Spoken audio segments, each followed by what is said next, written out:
G'day. If I hear one more corporate leader or safety consultant stand up and talk about finding, quote, the root cause, unquote, of a major incident, I think my head might actually explode. Honestly, it is the absolute bane of my existence.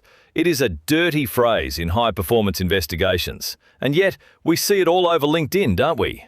People arguing about job titles while recycling the same old, lazy, comfortable myth that every complex system failure can be traced back to a single, magical root. Like some sort of weed in the garden that you can just snip and, poof, problem solved forever. But the reality is, it is a complete fantasy. We have been trapped in this linear way of thinking for decades, largely thanks to things like the 5 whys method. Now, don't get me wrong, Sakichi Toyoda was a genius, and the 5 whys was great for a Toyota assembly line back in the day. It was brilliant for finding out why a specific bracket cracked. You ask why 5 times, you find a bad batch of steel, and you fix it. Simple. But complex modern operations? They do not fail in straight lines. They just don't. When a major incident occurs, it is never because of one single thing.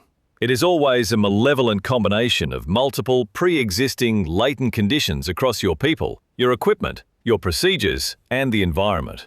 But when we write an investigation report and we claim we've found the root cause, what we are actually doing is stopping critical thinking right in its tracks. We are letting executive leadership completely off the hook. We point to operator inattention or a lack of training, and we slap a cheap administrative band-aid on it. We schedule some retraining. It is lazy and it is dangerous.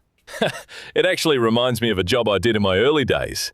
I was working with this site manager after a pretty nasty incident, and we had spent days mapping out this beautiful, complex web of systemic failures. We had organizational factors, failed defenses, task demands, the lot. And this manager looks at my draft and says, "Cam, mate, this is great, but you have to change it. You have to give me just one root cause." And I said, "Why is that?"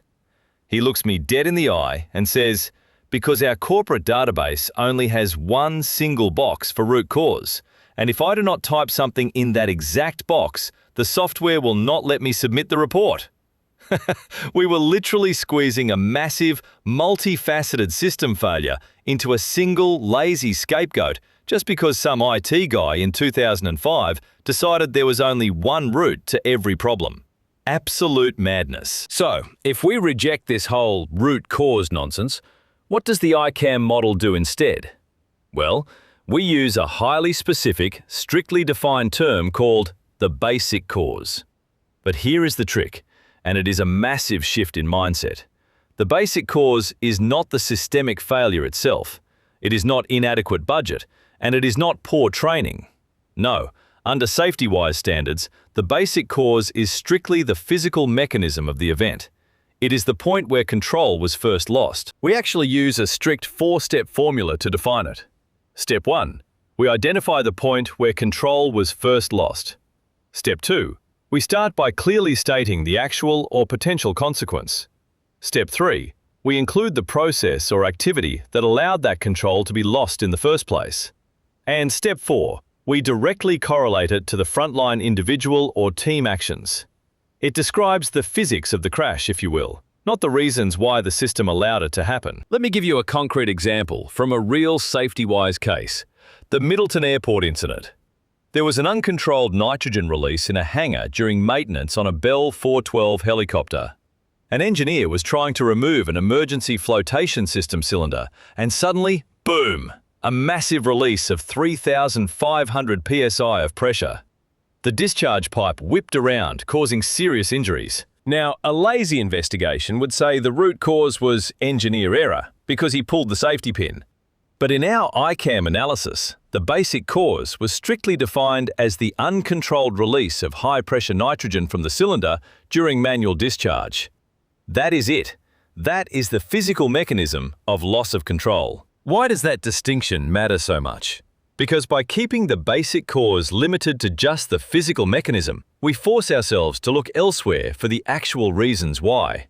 We keep the systemic failures separate as distinct latent conditions. In the Middleton case, that meant listing the unavailable original equipment manufacturer manuals, the confusing warning placards, and the lack of a formal process for the task as separate, validated organizational factors and absent defenses. When you separate the physical loss of control from the systemic weaknesses, you stop blaming the player and you start focusing on the design of the game. That is how you get smarter. Long-term corrective actions that actually build error-tolerant systems instead of just pointing fingers. So next time someone asks you for the root cause, tell them you're busy fixing the system instead. Anyway, that is my run for today. Hope it gives you something to think about next time you're out in the field. Cheers, and stay safe.